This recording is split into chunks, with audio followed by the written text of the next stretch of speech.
राधा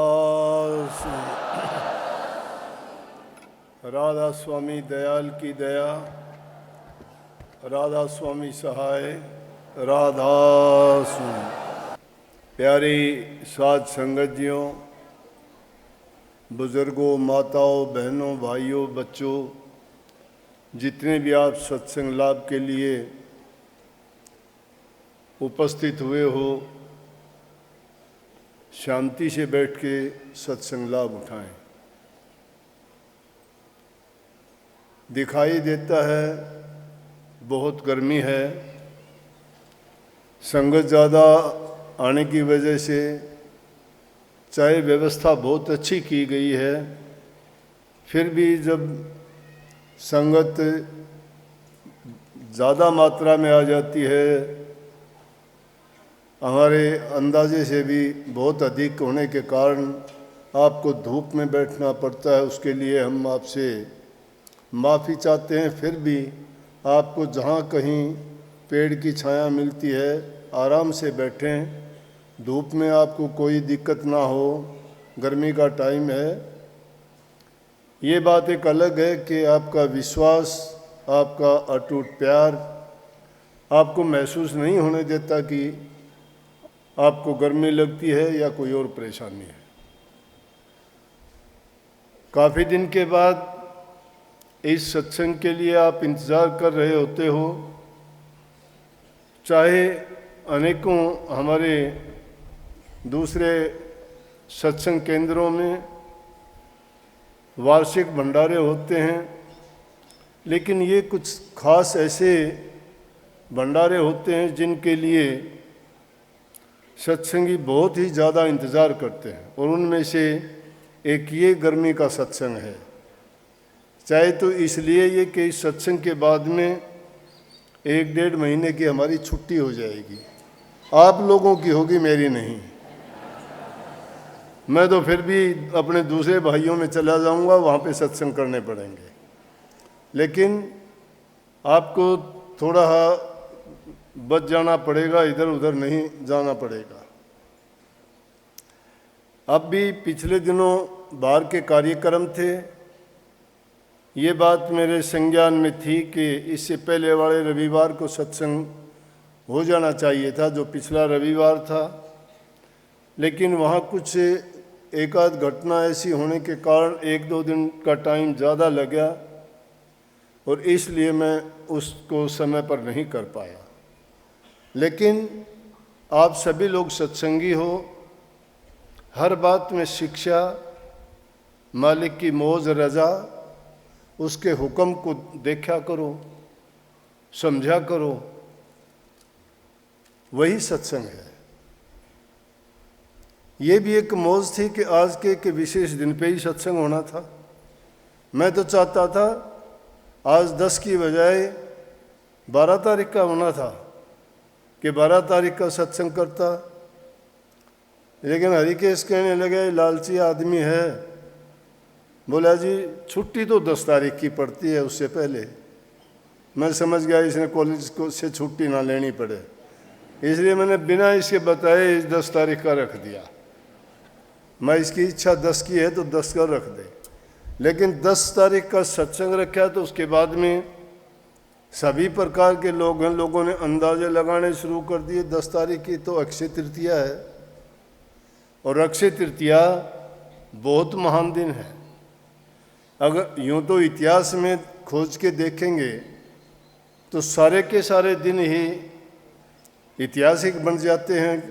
अनेकों ऐसी घटनाएं घटती हैं, उनमें हर दिन कितनी घटनाएं ऐसी अपने आप में संजोए बैठे हैं, लेकिन हमारा उनकी तरफ ध्यान नहीं होता। जब ऐसे विशेष दिन आते हैं और उनमें कोई दूसरी 60 पर गांठ लग जाती है, जैसे ये 60 पे गांठ लगी है, 10 तारीख अक्षय तृतीया का सत्संग हम रखना थोड़ा चाहते थे। 60 पे गांठ जानते हो कि नहीं? जब रस्सा कोई बीच से टूट जाता है तो उसको जोड़ देते हैं, और उस पर भी एक गांठ लगा देते हैं, उसको 60 पे गांठ कहते हैं। दोनों चीज़ और ज़्यादा मजबूती में हो जाती है उसकी। तो ये अक्षय तृतीया का दिन सत्संग के लिए निश्चित हो गया। तो पता लगा कि कहने लगे जी ये तो बहुत बड़ा दिन है। अक्षय जो ब्रह्मा जी के पुत्र थे वो इसी दिन पैदा हुए थे। बहुत अच्छी बात। अन्नपूर्णा माँ का जन्मदिन भी इसी दिन हुआ था। महर्षि परशुराम जी का दिन भी इसी दिन जन्म हुआ था। माँ गंगा भी धरा पर इसी दिन आई थी। महाभारत का युद्ध भी इसी दिन अंत हुआ था। और भी कितनी इतनी घटनाएं कितनी याद रखी जाएं, तो कितनी ही ऐसे विशेष बातें इस दिन हुई हैं। और सबसे उत्तम बात उसमें क्या है कि ये इतना महान दिन है। अक्षय का मतलब है कभी खत्म ना होने वाला। इस महान दिन में जो कोई काम किए जाते हैं, शुभ काम किए जाते हैं, वो हमेशा शुभ ही शुभ रहते हैं। इस दिन जो भी काम शुरू किया जाता है वो हमेशा पूर्ण ही पूर्ण होता है। तो इसलिए ये इस दिन की महानता है। अब हिसार के सत्संग में चारों तरफ से सत्संगियों के लिए एक ये ऐसा केंद्र है जिसमें आसानी से पहुंच सकते हैं आप लोग। बैठने उठने का सब प्रकार से अच्छे इंतज़ाम है। जब आदमी का बैठने का, रहने का, पानी का, जब इन चीज़ों का उनको सुख और सुविधा प्राप्त हो जाए तो उनको सत्संग में या कोई भी दूसरा कार्यक्रम हो उसमें उसका पूरा भरपूर आनंद मिलता है। तो इस दिन की आपको बहुत इंतज़ार रहती है सबके कि हिसार का सत्संग पूछते भी रहते हैं, हिसार का सत्संग किस दिन रखा, हिसार का सत्संग किस दिन रखा। तो वो दिन, आज का दिन हिसार के सत्संग के नाम का आया। सत्संग अनेकों आप रोज़ाना सुनते हो। सत्संग का मतलब ही होता है अच्छे गुण, अच्छी शिक्षाओं को अपनाना, मन में संतोष, शांति जिसके हृदय में है, बुराइयों से बच जाता है, तो वह प्रभु के नाम में लगने में उसको ज़्यादा परेशानी नहीं उठानी पड़ती। और अगर हमारी आदतें कुछ अगर खराब हों, जिस प्रकार से हमारे समाज में आजकल हालत जो देखी जाती है, नौजवान बच्चों में नशे की आदत बढ़ती जा रही है। अब एक घर में एक आदमी भी कोई बुरा काम कर देता है, पूरा परिवार उससे परेशान हो जाता है। और एक परिवार के परेशान हो जाने से वो बुराई बहुत दूर दूर तक फैलती है। कुछ लोग तो उस बुराई को देख के सबक ले लेते हैं कि बुराई से बचना चाहिए, लेकिन कुछ नादान बुद्धि के बच्चे उनको देख के उस बुराई को अपना भी लेते हैं। क्योंकि रोग और बीमारी और ये नशे, विषय, विकार ऐसे हैं जिस प्रकार से छूत का रोग। छूत का रोग एक दूसरे के पास जाने से, उसको छू देने से, उसके पास बैठने से, बात करने से लग जाता है। उसी प्रकार से विकारी इंसान के पास बुरी संगति में जाने से इंसान चाहे वो लाख प्रयास करे कि बचने का, कि वो बुरी आदत उसमें ना आनी पाए, लेकिन कभी न कभी उसको पकड़ लेती हैं। पकड़ने के बाद ऐसा जकड़ती हैं कि छोड़ती नहीं है। लाख कोशिश करने पर भी और वो बर्बादी का रास्ता बन जाता है। खुद उसकी स्वास्थ्य खराब होता है, धन बर्बाद होता है, परिवार में अशांति हो जाती है। तो हर प्रकार के दुख, हर प्रकार की परेशानियां घेर लेती हैं और अमन चैन घर का खत्म होके नरक के समान घर हो जाता है।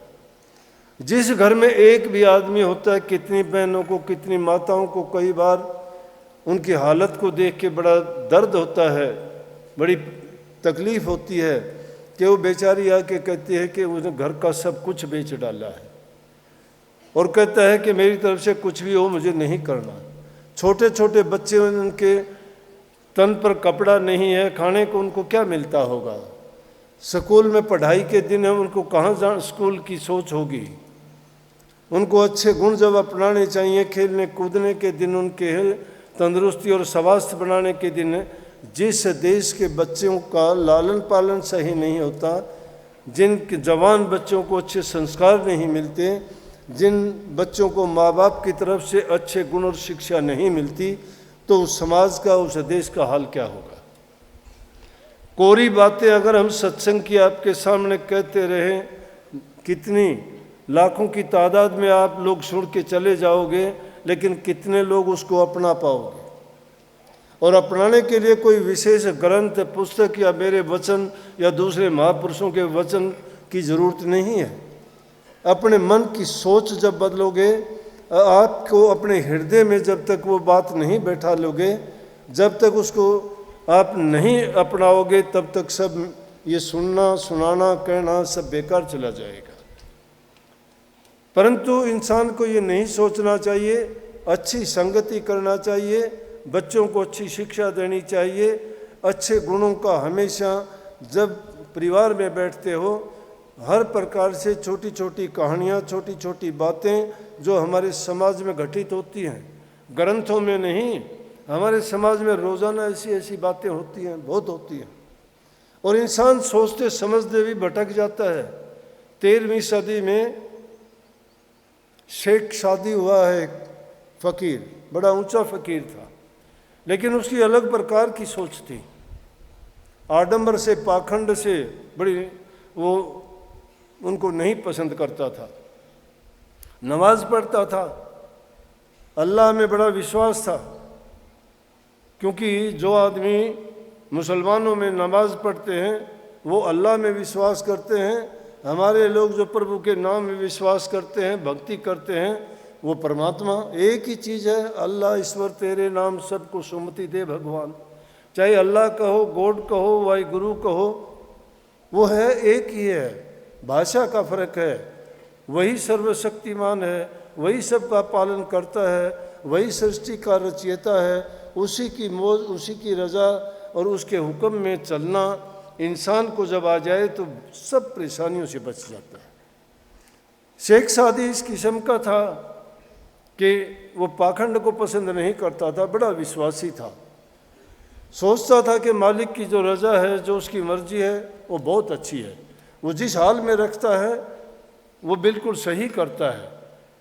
वो परमात्मा किसी को अलग हाल में नहीं रखता, इंसान अपने हालात खुद पैदा करता है।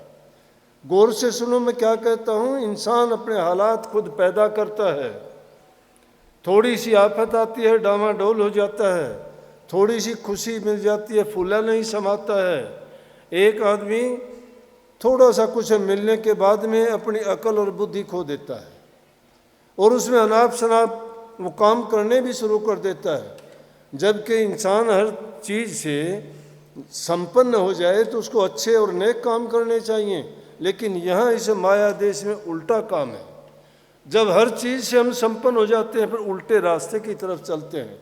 जब दीन गरीबी जब किसी को नहीं मिलता तो अल्लाह के नाम की तरफ, खुदा के नाम की तरफ, भगवान की भक्ति की ओर चलते हैं।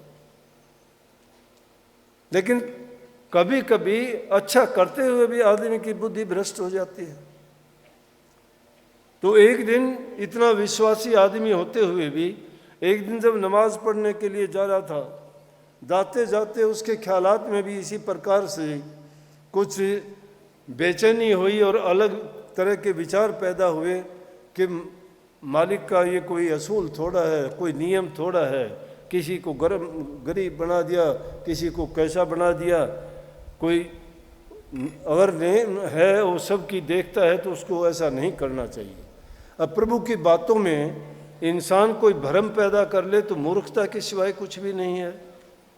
हमारे पास कौन सी ताकत है कि जिससे हम उसको, उसके हुक्म को बदल सकें? अगर वो ताकत है तो उसको हम प्रयोग नहीं करना चाहते, क्योंकि प्रयोग करने में बड़ी मेहनत करनी पड़ती है। जिसने प्रभु के हुक्म को, नियम को बदलाया, उन्होंने उसके लिए इतनी मदद करी कि प्रभु ने आके खुद उनके काज संवारे और पूछा कि बोलो कैसे तुम्हारे काम करूं। हमें तो गुरु छोटी सी बात कहता है कि नाम का सुमरण किया करो, अभ्यास किया करो, याद किया करो, निष्काम निर्लेप निर्विकल्प समाधि में जाया करो। निष्काम कभी होते नहीं, कामना सहित भक्ति करते हैं। सुमरण भी हमारा कामना सहित होता है, कामना छिपी होती है उसके पीछे। हम सुमरण क्यों करें? नौकरी मिल जाए। सुमरण क्यों करें? लड़का हो जाए। सुमरण क्यों करें? मैं धनवान हो जाऊं। सुमरण क्यों करें? मेरा रोग बीमारी ठीक हो जाए। ये निष्काम कहाँ हुई? ये सकाम है। ये दुनियादारी की चीजें हैं। ये वो रोग और बीमारी जो हमें इसे माया ने और काल ने लगाई है, वो खुजली है। उस खुजली को खुजाने में जिंदगी बर्बाद कर देते हैं, लेकिन नाम की तरफ आगे कदम नहीं रखते। उसको नहीं समझ पाते निष्कामता क्या है, निर्लेप क्या है, कामना रहित क्या है। कामनाओं के पीछे भागते भागते जीवन बर्बाद कर देते हैं। लेकिन उनके विचार में भी जब ऐसे ख्यालात में बदलाव आया, चला जा रहा था, देखता एक अमीर आदमी भी आया वहां से। अमीर आदमी के देखे बहुत सुंदर जूते, सोने की जरी से निकले हुए जूते पहन के आता है। उसके टूटे हुए जूते हैं, शेख शादी के टूटे हुए जूते पैरों में देख के कहता है, मैं 5 बार नमाज करता हूँ दिन में। 5 नमाजी को बहुत बड़ा मानते हैं मुसलमानों में। और उससे पूछने लगा कि आप कितनी बार आते हो यहाँ मस्जिद में नमाज करने? बोला साल में 1 बार आता हूँ। कहने लगा जो साल में 1 बार आता है उसके तो ऐसा आराम देखो, मैं दिन में 5 बार नमाज करता हूँ, मेरे हालात देखो। वही नहीं, विपरीत हालत। एक भक्त लोग जो प्रभु की भक्ति में लीन था, जिसकी तृष्णाएं मरी हुई थी, जिसकी कामनाएं सोई हुई थी, लेकिन एक छोटी सी बात ने उसकी कामनाओं को जगा दिया, अग्नि दे दी, लपटें उठने लगी, अनेक तरह के विचार और ख्यालात पैदा कर दिए। लेकिन प्रभु जब किसी को सद्बुद्धि देता है, उसके दिन बदलने होते हैं और सही रास्ते पर उसका भगत जब रास्ते से डिगता है, सच्चा भगत की बात है ये। सच्चे नाटक करने वाले भक्तों की नहीं। जबान से कुछ कहते हैं, मन से कुछ होते हैं और करते कुछ हैं। तीनों चीज अलग है उनकी। सोचते कुछ है, करते कुछ हैं और कहते कुछ हैं। इंसान को अपनी सोच ठीक करनी चाहिए, सोच के अनुसार कर्म करना चाहिए, और जो कर्म करता है वो बोल भी देना चाहिए। अगर ऐसा करता है तो बच जाता है, चाहे बुरा है या भला है। लेकिन जब प्रभु का भगत उससे डिगता नहीं, उसको गलत रास्ते पे नहीं जाने देता, संभाल लेता है, उसको किसी भी रूप में फिर वापस घेर फेर के ले आता है। मस्जिद के द्वार पे ही जब नमाज पढ़ने के बाद निकलने लगे शेख शादी, तो क्या देखते हैं, एक अपाहिज आदमी है जिसकी दोनों टांगे नहीं है। और वो बिना टांगों का आदमी चला हुआ आ रहा है मस्जिद की तरफ, पसीना पसीना है, टांगे हैं नहीं, हाथों को टांग बना रखी है, शरीर को हाथों से घसीटता हुआ मस्जिद के द्वार पे पहुंचता है। शेख शादी देख के उसकी मूर्खता याद आ जाती है। क्यों कि मैं कितना मूर्ख हूं कि एक आदमी के जूते देख के मैंने अपनी तुलना उसके साथ कर ली, मुझे तो अपनी तुलना इसके साथ करनी चाहिए। अमीर आदमी को देखते हुए तुम्हारे अंदर अभाव आ जाएगा, अभाव आ जाएगा, अच्छा नहीं होगा। लेकिन जब गरीब को, निर्धन को देखोगे तो तुम्हारे अंदर हमेशा अच्छा भाव आएगा। उसको देख के उसके विचार बिगड़े, लेकिन उसको देखने के बाद में उसको खुदा के गुणों की याद आ गई कि देखो ये ऐसा होते हुए भी उस खुदा की बंदगी के लिए आता है। मेरे तो प्रभु ने अच्छी टांग भी दी है, अच्छा शरीर भी दिया है, और उसके बावजूद भी मैं कितना परमात्मा के बारे में अनाप शराब सोचने लग गया, तो मैं खुदा का बंदा कहाँ हुआ। ये बात है, हमारी भी सोच इसी प्रकार से बदल जाती है। लेकिन मैंने बात कही कि जब कभी भगत बिगड़ता है, प्रभु को पता है कि इसके ऊपर माया ने, काल ने अपना असर डाल दिया है, तो उसको संभालने के लिए उसको ठोकर लगाता है। उस ठोकर से संभल जाता है, वो फिर रास्ते पे आ जाता है।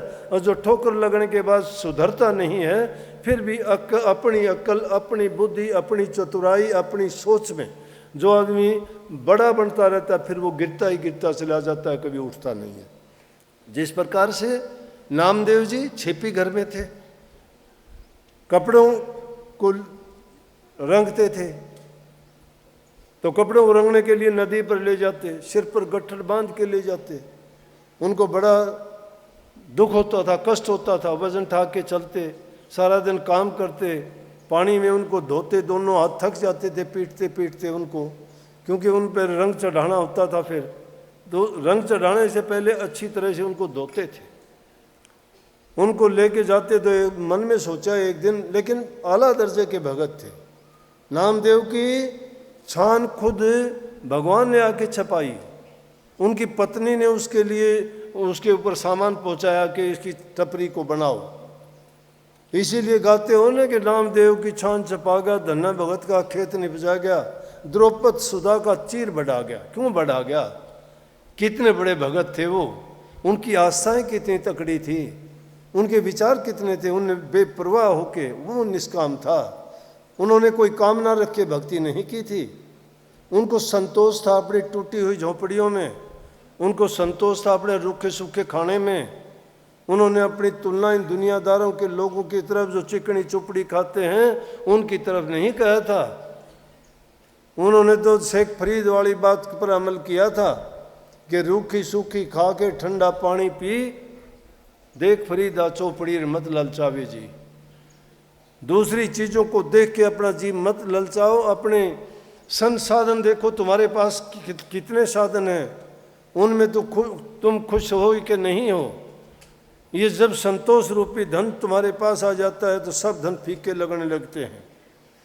गोधन, गज धन, बाजी धन और रतन धन खान, जब आवे संतोष धन तो सब धन धूल समान। संतोष रूपी धन होना चाहिए इंसान के पास, लेकिन संतोष जब नहीं होता तो फिर तो उसको आफता लग जाती है, बीमारी लग जाती है। कभी वो धापता नहीं है, भागता फिरता है मेरे की तरह से, कभी यहाँ गया कभी वहाँ गया, ढूंढता फिरता है, मिलता क्या है? उस चीज़ को ढूंढने का प्रयास नहीं करता जिसको पाके उसकी दुनिया की सारी ज़रूरतें पूरी हो जाती हैं, उसको पाके उनको सब प्रकार की खुशी मिल जाती है। उसको पा लेने के बाद कभी दुनियादारी की किसी चीज़ की कामना ही नहीं रह जाती। और वो चीज़ ऐसी कौन सी है? वो बहुमूल्य चीज़ सिर्फ परमात्मा है। वो परमात्मा की भक्ति करके अगर हम उनको प्राप्त कर लें, उनके चरणों में हमें वास मिल जाए, तो समझो कि हमें सब कुछ मिल गया। फिर जगह जगह कोई या दुनियादारी की चीज़ों के लिए ना भागना पड़ेगा, ना उनके लिए प्रयत्न करना पड़ेगा, क्यों? जो दुनिया को देने वाला है। लेकिन हम तो अपना ईमान डिगा लेते हैं, हम सोचते हैं कि हम ये वो नहीं करते तो ऐसा नहीं होता, लेकिन वो सोच गलत है। करने को तो आज़ादी है, कुछ भी करोगे कर लोगे, कोई बात नहीं है, लेकिन परिणाम के लिए भी तो तैयार रहना चाहिए। करने से पहले परिणाम की जो सोच लेता है कभी बुरा नहीं करता, लेकिन जो करने लगता है उसके परिणाम के बारे में नहीं सोचता वो कभी ठीक नहीं कर सकता। इसलिए कर्म तो अवश्य है, लेकिन कर्म को करने से पहले कर्म फल को सोच ले कि मैं जो कर्म करने जा रहा हूँ इसका कर्म फल क्या बनेगा, भला होगा या बुरा होगा। बुरा होगा तो कैसे भुगतूंगा, उसके एग्जाम्पल दुनिया में बहुत मिलेंगे कि किसने क्या खोटा कर्म किया था जिसके कारण इसका ये हाल हुआ, और अच्छों को देख लोगे कि किसने कौन सा अच्छा कर्म किया था जिसका ये हुआ। लेकिन बात में यहाँ पर वो कहना चाहता था कि प्रभु अपने भक्तों को कभी भटकने नहीं देता, संभालता है। नामदेव जी ने वैसा ही किया। इन विचारों को लेके उसके मन में भी ऐसा ही विचार आ गया। जो हमेशा प्रभु भक्ति में मस्त रहने वाला, न कपड़ा लेने की बेचने की उसको चिंता थी, न उसको पैसे की चिंता थी कितने का बेचा कैसा बेचा। बल्कि एक बार तो ऐसा हुआ कि उनके घर वालों ने कहा कि तू तेरा कपड़ा बेचने जाता है, हमारा भी बेचाना बाज़ार में। कपड़ा बनते थे, कपड़ा लेके गया बाज़ार में, वहाँ किसी ने लिया नहीं लिया तो क्या किया, वापस आ गया। कहने लगा कि तू कपड़ा दे के क्यों नहीं आया? बोला किसको देता, किसी ने खरीदा ही नहीं। बोला नहीं, सब उधार मांगते थे। बोला उधार में दे देता। फिर बोला उधार में तो मैं अब दे आता हूँ। उठा और उन कपड़ों को लेके चला गया और जाके थोड़ी दूर पे और पत्थरों के ऊपर एक एक कपड़ा डाल के आ गया और एक पत्थर घर ले आया। कहने लगे क्या किया? बोला कि उधार में दे आया। कपड़ा किसको दे के आया? कि दे आया पत्थरों, किसी ने आके बताया ये तो पत्थरों पे डाल के आ गया, लोग उसको उठा ले गए। बोला अरे मूर्ख ये क्या किया? ने बोला नहीं, वो पैसे देंगे टाइम पर देंगे, उसका जामन भी ले आया हूँ, ये जिम्मेवार है। और जब टाइम आया तो प्रभु किसी का रखता नहीं है, हमारा इतबार डगमगा जाता है, विश्वास नहीं रहता, हमारा विश्वास नहीं रहता। इसलिए भक्तों को दृढ़ संकल्प के साथ विश्वास, श्रद्धा, यकीन दृढ़ रखना चाहिए। कितनी बड़ी बात है, जिसने आज तुम्हें दिया है वो कल भी देगा, जिसने आज तुम्हें दे रखा है वो कल भी देगा। ये सिद्धांत बना हुआ अपना जीवन में। ये नहीं है कि जिसने आज दे दिया तो कल नहीं देगा। कल की परवाह करते हो, कल की परवाह करने के लिए आज बुरा कर देते हो। आज जो जीते हो इसमें अच्छा करना सीखो, नेक कर्म करना सीखो, पुण्य के कर्म करना सीखो। और सबसे बड़ा पुण्य है प्रभु की भक्ति का। प्रभु की भक्ति जब करते हो सारे कर्म उसमें शामिल हो जाते हैं, सब के सब। और ऐसे करते हुए जब कभी तुम भटकोगे तो तुम्हारी संभाल भी अपने आप करेंगे वो। जब तुम्हें दुख विपदा पड़ेगी तो भी अपने आप तुम्हें संभाल करेंगे और तुम्हारा सारा काम सही करेंगे, सद्बुद्धि देंगे। और तुम पाओगे नतीजा बाद में, फिर पता लगेगा ओह ये मेरी कितनी बड़ी भूल थी, मैंने कैसे गलती की, क्या किया। नामदेव जी जब ऐसा सोच रहे थे कि परमात्मा मेरे साथ ऐसा क्यों करता, मुझे भी ये लोग घोड़ियों पे चढ़े फिरते, मुझे भी एक छोटी मोटी घोड़ी दे देता तो मैं भी अपने कपड़े उसके ऊपर लाद के ले जाता, धो के ले आता और उसको घर में लाने में मुझे परेशानी नहीं होती। बस ऐसा ही विचार करते करते आ रहा था। इतनी देर में एक पठान आ गया। पठान घोड़ी पे सवार था।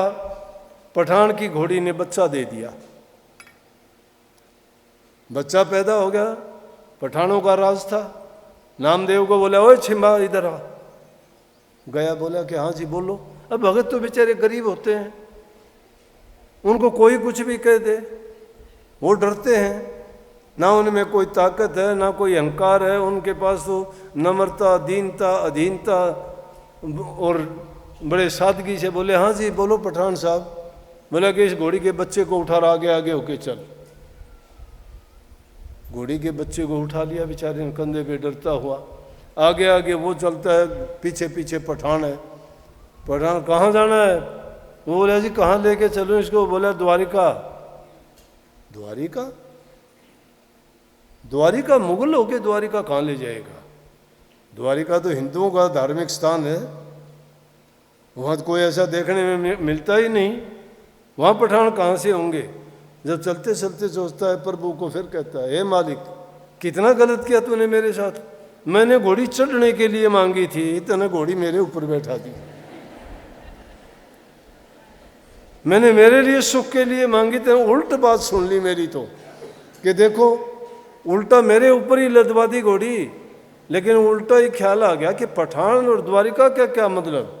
मुड़ के देखा तो प्रभु के दर्शन हुए। बच्चे को नीचे फेंक के कहने लगा अब मैं आपको मजाक करने के लिए मैं ही मिला, मैंने घोड़ी आपसे ये मांगी थी। बोला कि मैं मेरे भक्तों को ऐसी चीज़ नहीं देता जिससे वो बिगड़ जाएं, उनको ऐसी चीज़ें मैं कभी नहीं देता। तुम्हारे लिए भक्ति है, भक्ति किया करो।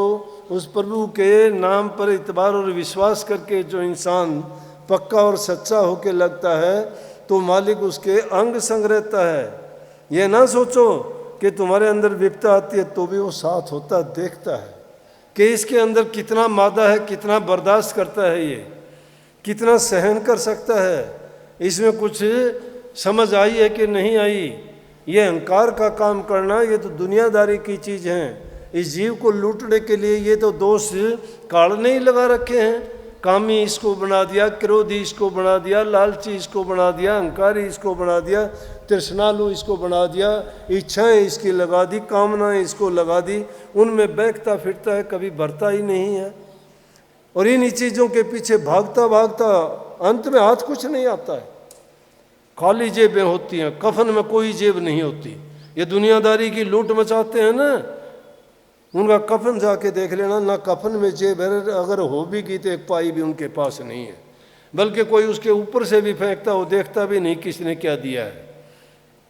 क्या काम आया, क्या काम आया जिनके लिए जीवन बर्बाद किया। नेक काम करते, दान पुण्य के कर्म करते, गरीब दुखी की सहायता करते, ज़रूरतमंद की मदद करते, माँ बाप को तुम सेवा करके तन से, मन से और वचन से, तीनों तरह से अगर किसी दूसरे दुखी की, गरीब की, सहायतामंद की सहायता करते, तुम्हें उनके बदले में उनसे एक शुभ आशीर्वाद मिलता, एक शुभ भावना मिलती कि प्रभु तेरा भला करे, प्रभु तेरा भला करे। किसी से दुआ लेना बहुत बड़ी बात है।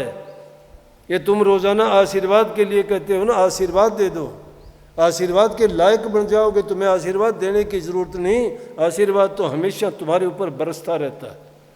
उस आशीर्वाद को स्वीकार नहीं करते, ये आशीर्वाद ही है। इन बातों को अगर तुम्हारे इसमें मस्तिष्क में बैठा लोगे, वो आशीर्वाद तुम्हारे मस्तिष्क में बैठा हुआ है।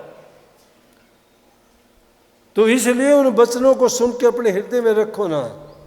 तुम्हारा हृदय कोष भरा हुआ है दुनियादारी की बातों से, उसके खजाने में कोई भी तुम्हारा अच्छा वचन नहीं है, अच्छा कर्म नहीं है, अच्छी समझ, अच्छा ज्ञान नहीं है। सत्संग रोजाना सुनते में क्या आपको फर्क पड़ेगा। सत्संग ऐसे ही समय गवा दिया हमने, रोजाना आके उस सत्संग से लाभ क्या उठाया। अरे दुनियादारी के लोग अपने अहंकार में डूबते हैं, कोई कैसे कोई कैसे, क्या मिलता है उनमें, बोलिए।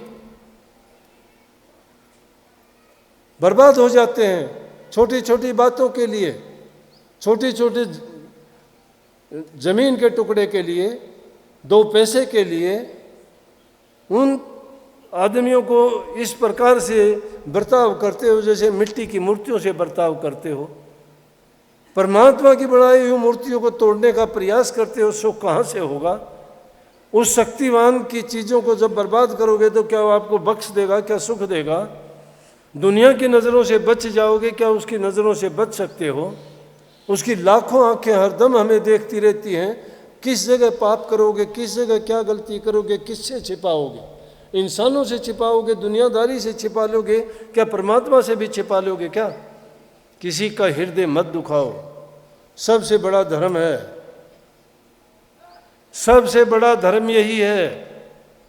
कोई पंथ मजहब बड़ा नहीं है, बड़े इंसान के सद्गुण हैं।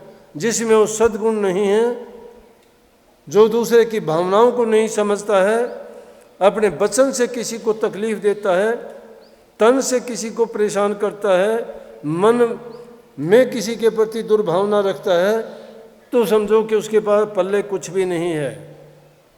छोटी सी बात में बात तो बहुत बड़ी कही कि जीवो और जीने दो।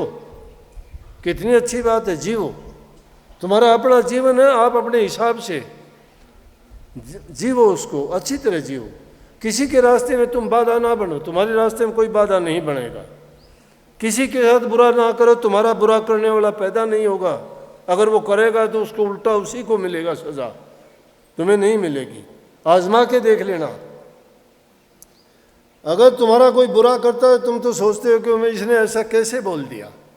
एक गरीब आदमी को तो कुछ भी बोलते हो तुम, गरीब आदमी को तो कुछ भी बोल देते हो, सुन लेता है, बेचारा लाचार है। लेकिन अगर किसी को तुम्हारे से अमीर को बोलते हो, सुनता है क्या तुम्हारी? नहीं सुनता। वो खेल माया का है। गरीबी में इंसान भक्ति करता है, अमीरी में नहीं करता। अमीरी में जो भक्ति करता है तो उसका कहना ही क्या है, सोने पे सुहागा हो जाता है। और आज का युग तो ऐसा है, प्रभु ने हर इंसान को हर तरह से बड़े बड़े हर प्रकार के साधनों से ऐसा सुसज्जित किया है कि उसको किसी प्रकार का दुख, कष्ट और पीड़ा नहीं है। सब प्रकार का सुख है हर इंसान को। फिर भी किस चीज़ को, वो सुख मिलने के कारण किस चीज़ को भूले हम? किस चीज़ प्रभु को भूले और कोई चीज़ नहीं भूले हैं। नई नई चीज़ें और हमने ईजाद कर ली दुनिया में फंसने के लिए, झूठे कामों के लिए, इस बर्बादी के रास्ते पे चलने के लिए। उस और तो हम बढ़े जा रहे हैं, लेकिन जिस रास्ते पे चल के हमें शांति मिलनी चाहिए, जिस पे चल के हमें खुशी मिलनी चाहिए, ये मीठी जेड़ संसार को इसीलिए कहा गया है कि जेड़ में रहते हुए महसूस नहीं हम जेड़ में हैं। लेकिन महसूस कब होंगे? जब समझ आएगी। समझ आएगी जब तक समय चला जाएगा। ये काल की कैद है, और इसकी काल की कैद में जब तक रहेंगे यूं ही मरते रहेंगे, जीते रहेंगे, रोगों से, बीमारी से, तकलीफ से, कभी किसी चीज़ की चाहना के लिए, कभी किसी चीज़ की कमी महसूस करते हुए, कभी भी मन में अमन चैन नहीं होगा।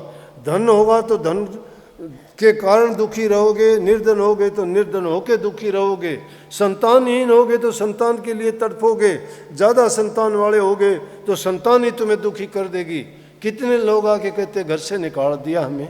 किसने निकाल दिया? बेटे बहुओं ने। किसके बेटे बहू हैं? हमारे हैं। उन बेटे बहुओं के लिए हमने क्या क्या नहीं किया।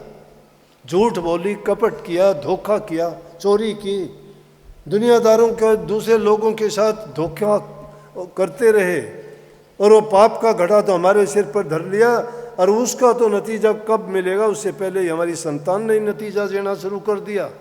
क्योंकि वो संतान ने जो खाया, जो जल पिया, जो अन्न उनको खिलाया, जो भी चीज़ उनको दी गई, वो कपट की, धोखे की, छल की, बेईमानी की थी। उन चीज़ों का गुण अच्छा कैसे हो सकता है? जो चीज़ गलत रास्ते से आई है उसका प्रभाव हमेशा गलत ही रहेगा। इसलिए आप मंदिर, मस्जिद, गुरु के पास जाके कहते हो प्रसाद दे दो। प्रसाद होता क्या है? प्रसाद गुरु की दृष्टि डाली हुई, और उस प्रसाद का कोई अगर नकारात्मक उसमें अवगुण है उसमें, उसको दूर कर देता है। जिस इंसान की शुद्ध भावना, शुद्ध विचार हैं, उसके हाथ का तो अगर तुम पानी की 2 बूंद भी मिल जाएंगी तो तुम्हारे विचारों को बदल के रख देंगी, क्योंकि उनमें पवित्रता है। उनमें पवित्रता है। महाभारत के युद्ध की कहानी आपको छोटी सी याद होगी। जब युद्ध के मैदान में भीष्म पितामह घायल हो गए, बाणों की सैया पर लेटे हुए थे। क्यों लेटे हुए थे? वरदान था, इच्छा मृत्यु थी उनकी, जब तक वो चाहते जिंदा रह सकते थे।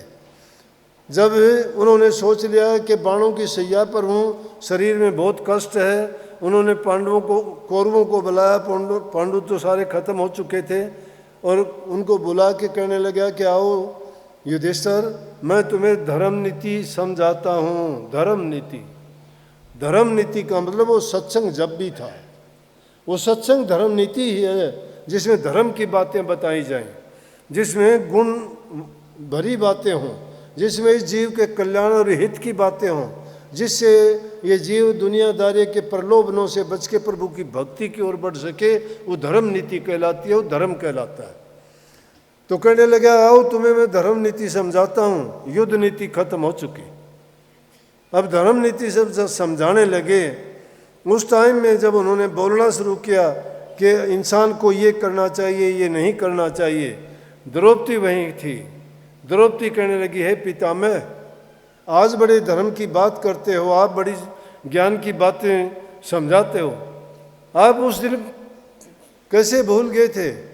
सभा में आप बैठे हुए थे, मेरे 5 पति बैठे हुए थे, गुरु द्रोण बैठे हुए थे, धृतराष्ट्र वहाँ बैठे हुए थे, आचार्य जी वहाँ बैठे हुए थे, सब के सब सभासद वहाँ इतने मौजूद थे। और एक नारी को जब नंगा किया जाने लगा तो क्या आपने आंखें बंद कर ली थी? आपकी जबान उस दिन बंद क्यों हो गई? ताले लग गए थे? उस दिन आपको धर्म नीति याद नहीं थी? आप कैसे वो धर्म नीति को भूल गए थे? भीष्म पितामह जवाब देते हैं, बेटी, उस दिन मैंने दुष्ट दुर्योधन के घर का अन्न खा रखा था। दुष्टत्व का, दुष्ट लोगों का अगर कोई भी अन्न, कोई भी चीज़ इंसान ले लेता है तो उसको उसका दोष लगता है, उसका अवगुण उसमें शामिल होता है। कहने लगा इसलिए मैं सब धर्म नीति को भूल गया था एक दुष्ट का अन्न खाने के कारण। इसलिए कही है कि इंसान को शुद्ध अन्न खाना चाहिए। शुद्ध अन्न कैसा? पवित्र अन्न। पवित्र अन्न कौन सा होता है? अपनी कमाई का। हेरा फेरी का, झूठ कपट का, इन चीज़ों का जो गलत तरीके से आता है, वो कभी भी ऐसे ऐसे आदमी देखे मैंने जिंदगी में देखे। उनके बड़े अफसर थे और उनके घर में छोटे अफसरों ने कोई चीज़ भिजवा दी उनकी गाय भैंस के लिए, नाम नहीं लूँगा मैं, अच्छी बात नहीं है कहने। तो वो जब अफसर घर में आके अपनी पत्नी से पूछने लगा ये बोरी किस चीज़ की है, कहने लगी ये बिनोड़े की है। कहाँ से आए बिनोड़े? कि वो आदमी दे के गया। क्यों दे के गया? पैसे दिए उसको? बोला नहीं। तो क्यों लिए? उसी टाइम बुलाया और वो बोरी उसके वापस घर डलवा दी। बोला कि आज ये रिश्वतखोरी का दिया हुआ मेरे बच्चे, भैंस खाएगी, दूध देगी, दूध में इसी का अंश होगा और वो मेरे बच्चों को बिगाड़ के रख देगी। इसलिए अन्न जल पवित्र होना चाहिए सत्संगियों के लिए, संगति अच्छी होनी चाहिए, नेक इंसानों में बैठना चाहिए। जब भी बैठते हो सत्संग, सतगुरु और वचन का जिक्र होना चाहिए। जहाँ कहीं भी होते हो वहाँ प्रभु का गुणगान होना चाहिए, जिससे तुम्हारे विचारों की शुद्धता बनी रहे, मन में कोई किसी प्रकार के विकार घर ना करे। अगर एकांत में होते हो या कहीं बैठते हो, सत्संगी हो, फिर भी जिक्र किस चीज़ के करते हो?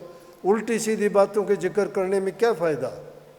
उल्टी सीधी बातें करने से एक तो टाइम तुम्हारा व्यर्थ जाएगा, मन में तुम्हारे कचरा भर जाएगा, जो तुम्हें उठते बैठते तुम्हें सोचने के लिए मजबूर करेगा कि फलां आदमी का ये हो गया, उसने ऐसा क्यों किया। अरे अगर तुम उस वक्त में प्रभु के किसी गुणगान का, किसी घटना का जिक्र करते और हृदय में और मस्तिष्क में उस चीज़ को रखते, तो आपको सपने में भी सपना कोई आता तो ऐसा ही सपना आता जिसमें आपको या तो प्रभु के दर्शन होते, या कोई संत महात्मा फकीर के दर्शन होते, या कहीं ऐसी जगह तुम सत्संग सुन रहे होते। तो इसका मतलब है कि वो शुद्ध वचन, पवित्र वाणी, अच्छी संगति इंसान को सौपन, सुसुप्ति और जागृत, ये तीन अवस्था जीव की हैं। जागृत में हम यहाँ बैठे हुए हैं, सुसुप्ति की हालत है निद्रा की अवस्था में, और तीसरी है सौपन। सपन जब आता है तो आदमी का मन शरीर को छोड़ के बाहर निकल जाता है, घूमता है। इसीलिए तो आपको पता लगता है कि आज सपना आया, पहाड़ों में चला गया, नदियों में चला गया, वहाँ गया। शरीर तो वहाँ था, तुम तो नहीं गए, मन तो गया, मन नहीं सोया था। लेकिन अगर दिन की घटनाएं तुम्हें याद आती तो सपने में भी वही आती, सपन भी उनका आता, जागृत अवस्था में भी तुम उस घटना को सोचते, जैसी बीतती है उसको सोचते ही हम। इसलिए संतों ने कहा संत मत ऊंचा क्यों है? नहीं तो कर्मकांड, और उर्दू में इसको शरीयत कहते हैं। शरीयत वाले और कर्म कांडों के लिए भक्ति बड़ी मुश्किल थी, बहुत कठिन थी, शरीर की बहुत साधना कठिन करनी पड़ती है उनमें। लेकिन इस युग में संतों की मेहरबानी देखो, हमारे लिए उन्होंने भक्ति को इतना सहल और आसान कर दिया, सूरत शब्द योग बता दिया। इसीलिए इसमें शब्द में मैंने लिखी न कि राधा स्वामी जिंदा मत है, बाकी सब झूठी बकबक है। कही कि नहीं, जिंदा मत क्यों है? जिंदा मत इसीलिए है कि अभी करो और अभी पाओ। अभी करोगे अभी तुम्हें पता लग जाएगा तुमने क्या किया है, क्या पाया है। संत मत का, सूरत शब्द का योग तुम्हें अभी पर्चा देगा। जैसा तुम करोगे तुम्हारा हृदय पवित्र होगा, तुम्हें खुद पता लग जाएगा। अब उन चीज़ों के लिए लोग तो कठोर साधना करते हैं, कोई त्राटक का करता है, कोई तप करता है, कोई वचन सिद्धि के लिए करता है, कोई और दूसरे तरीके अपनाता है। लेकिन सूरत शब्द के योग में सारी चीज़ें हैं, पांचों तन मात्राएं, पांचों मन मात्राएं, इन सब को काबू करने के बाद में 25 सब के सब उनके ख्यालात में होते हैं। जो वो सोचता है, जो वो करता है, गिनती करने की ज़रूरत नहीं। हम भी कहते हैं नाम मिल गया। एक दो से मैंने सुना कोई ऐसे निकम्मे आदमी जिन्होंने कभी किसी गुरु महाराज के नाम देते वक्त बैठ के उसमें और धोखे से उन्होंने बातें सीख ली, सुन ली कि राधा स्वामी मत में 5 नाम बताते हैं, 5 मंजिलें बताते हैं, उनको आध्यात्मिक दर्जे कहते हैं, उनमें धुनियाँ ये होती हैं, उस धुनी पे ये होता है, उस मंडल में ये होता है। क्या पा लिया उसने? क्या पा लिया? ये बातें तो लाओ हम कागज़ पे लिख देंगे, पुस्तकों में लिखी हुई है, क्या बड़ापन किया उसने। अरे किसी चीज़ का किताबों में पता नहीं क्या क्या लिखा है, उन किताबों के लिखे हुए पर आपने अमल कर लिया। एक चीज़ के लिए तुम्हारे पास एडवर्टाइजमेंट आ जाए कि ये लालटेन है या ये बल्ब है, इसको जलाओ ये लाइट बहुत देता है, ये फ्यूज़ नहीं होता है, इसमें चाहे बिजली जाओ आओ कभी करने की ज़रूरत नहीं, बिजली आते ही अपने आप जल जाता है, ये रोशनी सफ़ेद देता है। कितने उसके गुण बताओगे, घर में बल्ब लगाया नहीं, क्या कोई गुण पा लिया उसका? पता है आपको, सब बातों को जानते हो, आप भी सब जानती हो। हलवे में क्या, पहले आटा भूनना पड़ेगा, फिर पानी गर्म करना पड़ेगा, फिर चीनी डालनी पड़ेगी, फिर घी डालना पड़ेगा। तुम्हारे पास है कुछ भी नहीं, बनाओ हलवा किस चीज़ का बनाओगे? लिखी लिखाई बातों को, सुनी सुनाई बातों को, जबान के पकवान से पेट नहीं भरता है। हमारे से पूछ लो, हम बता देंगे सब के सब। हम भी जब मेरी माँ ने नाम ले रखा था, मैं पूछता था, मैं बताऊँ नाम क्या बताया तुम्हें? बोली क्या बताऊँ, राधा स्वामी बताया है। अब इसको मैं नहीं मानता कि ये तो बता, माँ यूँ कहते हैं कि तुम उसको गुप्त रखो, बताओ ना, तो बताती नहीं है। बोली मुझे इससे ज़्यादा पता ही नहीं है। अब वो जब हमने नाम लिया था, मैं पता लगा कि नाम तो यही है भाई, लेकिन बाकी बात क्या है? बाकी बात तो जो को समझाने के लिए रूहानी दर्जे हैं वो बताए जाते हैं, लेकिन उनको तो इस प्रकार से हैं कि वो लिख तो दिए, करना तो नहीं आया ना हमें। करना जब उसको सीख जाओगे, करने के लिए हमें कहते हैं कि नाम का सुमरण करो। पहली सीढ़ी नाम का सुमरण करो। कैसे करोगे? अपने इष्ट को सामने रख के करो। इष्ट को सामने कैसे रखोगे? पूरा विश्वास के साथ, उनसे प्रीत पक्की, विश्वास दृढ़। जब वो तुम्हारे हृदय में बैठ जाएगा, सुमन तुम्हारा पक्का अपने आप हो जाएगा। जब कभी भी नाम होगा, वो पतंग की तरह तुम्हारी ओर खींचे चले आएंगे, क्योंकि आपने उनको सन्मुख रख के सुमन किया है। सुमन करोगे, ध्यान अपने आप आना शुरू हो जाएगा, ये अलग नहीं है। जब मन की वृत्ति से एकाग्र होनी शुरू हो जाएंगी, फिर क्या होगा कि आपकी रूह ऊपर के दर्जों में चढ़नी शुरू कर देगी और नीचे के दर्जे अपने आप नीचे चले जाएंगे, लेकिन चेतनता के साथ होगा ये सब कुछ। वहाँ ये नहीं होगा कि भाई कोई कहता है मुझे नींद आ गई, कोई कहता है मैं चमक के उठ जाता हूँ, कोई कहता है मेरे साथ ये होता है। वो तो ये चीज़ें तो शरीर में अनेक प्रकार की क्रियाएं होती रहती हैं, लेकिन जब एकांत में होते हो तब वो होती है, तब हमें पता लगता है कि अब ये हो गया। लेकिन जब एकांत में जाके मन की वृत्तियों को एकाग्र करके, गुरु के रूप को अपने सामने रख के, मन की वृत्तियों को रूप में जमा के और आप नाम का सुमरण करोगे, धीरे धीरे करके तुम्हारे नीचे के दर्जों से तुम्हारी वृत्ति उठ के ऊपर की तरफ आनी शुरू। क्यों? जो चीज़ हल्की होती है ऊपर उठती है। अभी तो हमारी रूह नीचे के दर्जों में ही फंसी पड़ी है। क्यों फंसी पड़ी है? कि सारे के सारे जो इंद्रियां हैं, इंद्रियां द्वार सारे के सारे स्थूल शरीर में हैं और हम उनके भोगी हैं, हम उनका आनंद लेते हैं, ना मन और सूरत वहाँ से ऊपर नहीं आती। इसीलिए उन चीज़ों का व्रत करना कठोर है, वो तप करना, साधन करना, लेकिन गृहस्थियों के लिए आसान इसलिए बता दिया कि गृहस्थियों की ओर कामनाएं तृप्त हो जाती हैं। दूसरे काम जो लोग करते हैं उन कामनाओं को गृहस्थी लोग पूरी कर चुके होते हैं, और वो जब पूरी कर चुके होते हैं उनकी लालसाएं नहीं रह जाती उनमें। इसलिए वो सोचते हैं कि हम अपना टाइम निकाल के, आदमी वही महसूस करता है जिसने करके देखा है। वो सोचता है मैंने गलत किया है या भला किया है। करके जो पछताता है समझो गलत कर दिया उसने, करके जो पछताता नहीं है तो समझो कि उसको उसका बोध या एहसास नहीं है, क्योंकि वो चिंतन नहीं करता है उस पर। और जो करने के बाद में उसका विश्लेषण करता है, वो चिंतन करता है, वो कभी बुरा नहीं कर सकता, कभी उसको उसकी हानि नहीं उठानी पड़ती, क्योंकि एक बार गलती करेगा, दो बार करेगा, लेकिन उस गलती से उबर के और वो अपने रास्ते पर चल पड़ेगा और मंजिल को पा लेगा। सच्ची भक्ति यही है, लेकिन हम भूल जाते हैं। थोड़े समय के लिए तो बैठते हैं, फिर मन उकता जाता है, क्यों? मन को आदत नहीं है, शरीर भी जवाब दे देता है, फिर इधर उधर की कोई बात याद आ जाती है, फिर वो बात ही नहीं रुकने देती, बैठने देती हमें। इसलिए मन की वृत्ति करो एकाग्र, समझ गए?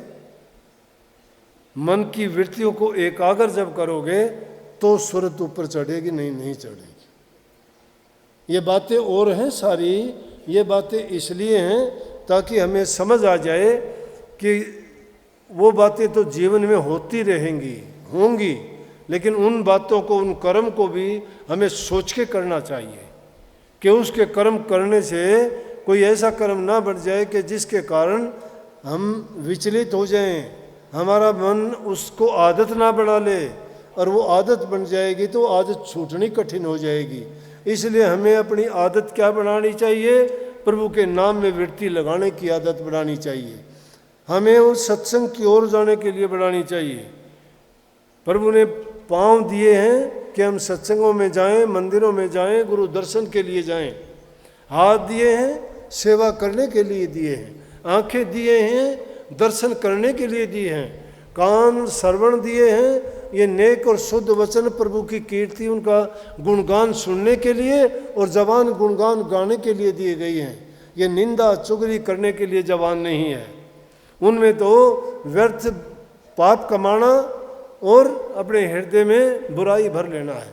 इसलिए जो भी हमारे ज्ञान इंद्रियां, कर्म इंद्रियां हैं, उनको सबको हमारे हित के लिए, हमारे लाभ के लिए हमें उनका उपयोग करना चाहिए, तभी हमारा जीवन सार्थक होगा, इसका कुछ अर्थ और महत्व होगा। इस जीवन की बड़ी कीमत है, लेकिन भूल जाते हैं हम। किसी भी संत ने ये नहीं कहा कि भाई तुम इस जीवन में नहीं कर पाओगे, उन्होंने यही कहा कि तुम करने के लिए तैयार हो जाओ, इसी जीवन में सब कुछ कर पाओगे। मैंने एक दिन कहा तो था, लेकिन वो आज भी बात तो नहीं क्यों गई कि एक जन्म गुरु भक्ति कर, जन्म दूसरे नाम, तीसरे में मुक्ति पदर, चौथा में निज धाम। संतों का चिताया हुआ जीव कभी नरक में नहीं जाता, कितना भी अधम, कितना भी पापी भी क्यों ना हो जाए, कितना भी पापी ना हो जाए। अजामेल जैसा पापी नहीं हो सकता। अजामेल भी ऐसा दुष्ट, सब गुरु की बातें उन्हें गौण कर दी, गुरु की शिक्षा को अनसुना कर दिया, कोई बात नहीं मानी, वैश्यागामी हो गया, पिता का वचन नहीं माना, राजा का नहीं माना, शहर से बाहर भेज दिया गया, वैश्या के साथ रहना शुरू कर दिया, जीवन बर्बाद हो गया उसका, पक्षियों को मारना शुरू कर दिया। कहाँ एक अच्छा ब्राह्मण, इतना बड़ा ज्ञान का ज्ञाता, लेकिन करनी से इतना गिरा, राजघराने का पुरोहित पंडित होते हुए भी, परंतु महात्मा का एक वचन ही काम कर गया उसके लिए। हम महात्माओं के साथ सारी जिंदगी बिताते हैं तो हमारा अच्छा क्यों नहीं होगा? और उन्होंने भी अपने लड़के का नाम नारायण रखने से साधु महात्माओं से कहने लगे, मैं राम का नाम तो ले नहीं सकता, पापी हूँ, मेरे से लिया ही नहीं जाएगा, इतने पाप किए हैं। महात्माओं के पास तो ज्ञान युक्ति होती है, इस जीव को समझाने के लिए अनेक की बातें हैं, परंतु प्रभु के नाम की भक्ति करना बहुत कठिन है, आसान नहीं है। ये बात मीठी लगती होंगी आपको, लेकिन करके देखोगे जब पता लगेगा। तुम्हारे घर में ही तुम्हारे दुश्मन हो जाएंगे, तुम्हारे रिश्तेदार ही तुम्हारे दुश्मन हो जाएंगे, तुम्हारा घरवाला ही तुम्हें नहीं आने देगा, तुम्हारी पत्नी रोज झगड़ा करेगी, तुम्हारे लड़के नहीं आने देंगे। ऐसी बात है क्यों? काल रचना रचता है, काल ऐसे ऐसे फंदे डाल देता है कि ताकि उसको भटका दे। इसलिए ये इतना सुगम मार्ग भी नहीं है कि जितना हम सोचते हैं, बहुत कठिन है। करते करते भी बड़े बड़े संत फकीरों साथ भी ऐसे कई मौके गुजरे कि उन्होंने भी कहना पड़ा कि भाई हमसे नहीं होगा ये काम, छोटी तेरी भक्ति परमात्मा, जब भक्तों के साथ ऐसा ही असूल होगा। मुल्तान शहर के सब साधुओं ने माला फेंक दी थी प्रहलाद भगत को जब अग्नि में जलाने लगे कि भगत अगर अग्नि में ही जलाए जाएंगे क्या करेंगे माला फेर के? बोला ये ले अपनी माला, हम नहीं जपते आज के बाद। भगत नाराज हो जाते हैं कि भक्तों के साथ ऐसा होगा, फिर क्या भगत को जलने दिया? अरे जब भावना सच्ची होगी, विचार तुम्हारे सच्चे पक्के होंगे, इरादे तुम्हारे बुलंद होंगे तो कोई चीज़ तुम्हें रोकने वाली नहीं। हाँ, अगर तुम बैठ जाओगे तो मैंने कहा तुम्हारे रिश्तेदार, तुम्हारे भाई बंधु, तुम्हारे प्यारे, तुम्हारे सबसे हितकर होंगे, तुम जिनको अच्छा मानते हो। कई बार आके कहते हैं कई बच्चे, बोला जी माफ़ करो। मैं क्या हो गया? बोला जी शराब पिया दी। मैं किसी ने? बोला दोस्तों ने। मन नाला एक आदमी दोस्त भी कहता है उनको। दोस्त कभी किसी का बुरा करता है क्या? वो तो तेरे दुश्मन हुए। जब इतने दिन हो गए तू नहीं पीता था, तुझे पिलाई तो इसका मतलब दुश्मन है तेरे वो। दोस्त तो वो होता है जो कभी दोस्त का बुरा नहीं करता।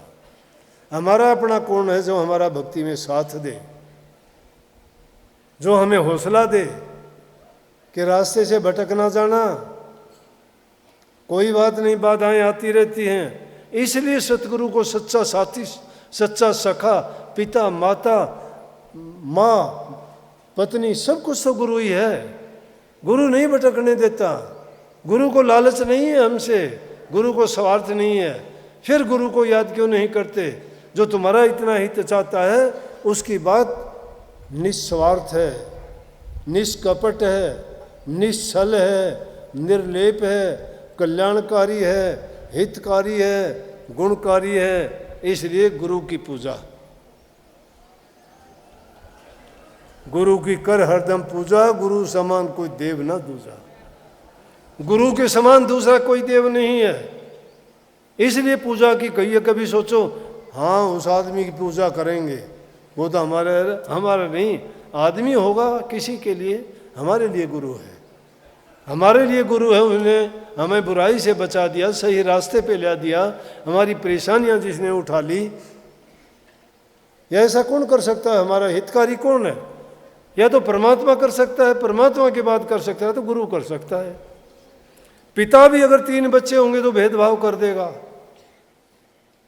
वो भी कर देगा, लेकिन परमात्मा किसी से भेदभाव नहीं करता। इसलिए सब कुछ भूलो, परमात्मा को ना भूला करो। उसका सुमन हमेशा चलते फिरते, उठते बैठते, सोते जागते, ये उन्मन रहनी है वैसे तो, लेकिन ये भी याद करोगे तो जो लग गया रही, ये मेरा प्रेमी भाई रे, तेरी बनत बनत बन जाई रे, तेरी बनत बनत बन जाई रे, लग गया रही है। लगे रहोगे तुम्हारी भी बन जाएगी, मेरी भी बनाइयो। शरण आए सबकी बनी। मालिक आप सबका सद्बुद्धि दे, आपका प्रेम और ज्यादा बढ़ाए। प्रेम तो आप में बहुत है, और प्रेम जहाँ होता है भक्ति भी होती है। फिर थोड़ी बहुत छड़ कपट वाली बात है वो और छोड़ दोगे तो बहुत अच्छे हो जाओगे। सबको बहुत बहुत आशीर्वाद। मालिक आपको सद्बुद्धि दे। गुरु महाराज से प्रार्थना कि आपकी रुचि भक्ति में बढ़ाए और आप आगे से बढ़ के और ज़्यादा अभ्यास करें, नाम का सुमन करें, ध्यान करें, आपका जीवन सफल हो।